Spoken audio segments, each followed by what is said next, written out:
চার্লির সাথে পরিচয় হই। চার্লি ছিল একজন রিটায়ার্ড বক্সার, সেই সাথে সে একজন কেয়ারলেস বাবাও ছিল। সে প্রচুর ধার দেনার সাগরে ডুবে গিয়েছিল, কারণ সে পুরো সময়টাই রোবট বক্সিংয়ে বাজি ধরে সময় পার করে দিত। যেমন পাওনাদার সোলাইমান সুখন যদি তাকে ফোন দিয়ে টাকা চাইতো, সে বলতো, হিরো আলম ভাই, আমি দ্রুত টাকাটা দিয়ে দেবো। মানে কার কার কাছ থেকে টাকাটা নিয়েছে সেটাই তার এখন আর মনে নেই। কিন্তু এভাবে তো আর বেশি দিন চলতে পারে না, তাই তাকে যেভাবেই হোক টাকা ইনকাম করতে হবে। ফলে সে একটি জঘন্য বুদ্ধি করে যে তার রোবটকে মডেল বানিয়ে বাচ্চাদের সাথে তুলে তার বিনিময়ে $5 করে নেবে।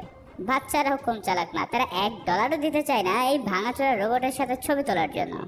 এরপর মুভির সিন চলে যায় একটি বুল ফাইটিং এর আস্তানায়। সেখানে চার্লিকে দেখা যায় রিকি নামে একটি লোকের সাথে বাজি ধরছে।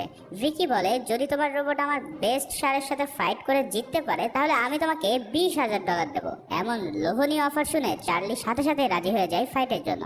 বুল ভার্সেস রোবটের ফাইট শুরু হয়। প্রথমেই চার্লির রোবট বুলটিকে